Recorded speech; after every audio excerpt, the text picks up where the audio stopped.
শেখ সাহিল কিবুবুকুনার মোহনবাগানের I league জয়ী দলের অন্যতম কাণ্ডারি ছিলেন এই শেখ সাহিল। নজর কেড়েছিলেন এই বঙ্গতনয়, জায়গা করে নিয়েছিলেন তৎকালীন এটিকে মোহনবাগানের দলে। তবে সেভাবে নিজেকে মেলে ধরতে পারেননি তিনি। এরপর সময়ের ফেরে বিভিন্ন সময় জামশেদপুর, মোহামেডান থেকে আইজল এফসি ঘুরে এবার নিজেকে ফিরে পাওয়ার লড়াইয়ে ইন্টারকাশিতে নাম লিখিয়েছেন তিনি। কোচ হাবাসের তত্ত্বাবধানে তার দ্বিতীয় আই লিগ জয় হবে কিনা তা এখন বিচার করবে আন্তর্জাতিক ক্রীড়া আদালত। তবে শেখ সাহিল এখন ব্যস্ত সুপার কাপের চূড়ান্ত প্রস্তুতিতে। তবে যতই মোহনবাগানের থেকে দূরে থাকুন না কেন, মোহনবাগানকে ভোলেন কী করে? তাই তো বিয়ন্ড স্পোর্টসকে একান্ত সাক্ষাৎকারে সাহিল অকপটেই বলেন, মোহনবাগানে কাটানো সময়টা তার জীবনের একটা সোনালি অধ্যায়।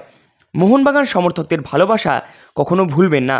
মোহনবাগানে ফিরে যাওয়ার সুযোগ এলে আবারও ফিরে যেতে চান বছর 24-এর এই বাঙালি মিডফিল্ডার। কি বললেন শেখ সাহিল, আসুন শুনে নেওয়া যাক। তুমি অবশ্যই ইন্টারকাশিতে পড়ে যোগ দিয়েছো, তো তারপরেও যে মুহূর্তটা যেটা এআইএফএফের ডিসিশন এলো, তারপর প্লেয়ারদের মধ্যে কীরকম, মানে তাদের মুডটা কীরকম? আমরা ক্লাবের ওপর ভরসা করছি, এবার ক্লাব যে স্টেপ নেবে, তো এই ব্যাপার নিয়ে আমি সেরকম কিছু বলতে চাই না। তো ক্লাব ডিসিশন নেবে। তো কিন্তু প্লেয়ারদের মুডটা আমি জানতে চাইলাম যে তোমাদের ক্ষেত্রে কি কতটা একটা হার্ট ব্রেকিং এটা?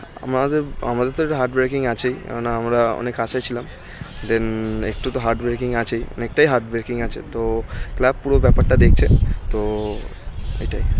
আর সুপার কাপের প্রস্তুতি কীরকম?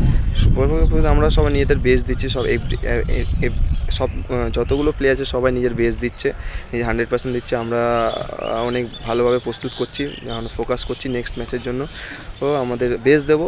সো এটাই। আর তোমরা কোচকে পাবে না, বা জনি কাউকের মতন গুরুত্বপূর্ণ প্লেয়ার পাবে না, তো সেইটা কতটা ডিসঅ্যাডভান্টেজ?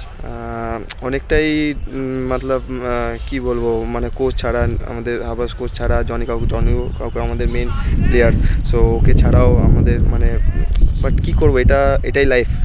এবার এটাকে মেনে নিয়ে চলতে হবে। তো এটাকে মেনে নিয়ে চলে আমাদের নিজের যারাই যতটা খেলবে তাদের সবাই যেন বেস দেয়, এটাই চাইবো। আর এটা আমরা নিজেরা বেস দেবো।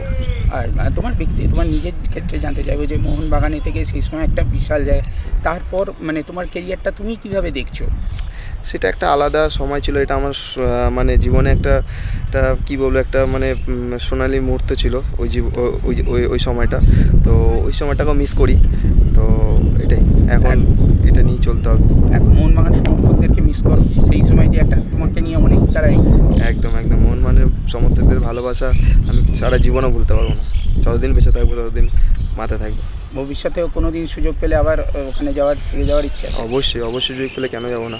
মোহনবাগান আমাদের মানে কী বলবো, মানে এটা আলাদাই অনুভূতি। তো অবশ্যই সুযোগ পেলে অবশ্যই আমি মানে যাবো।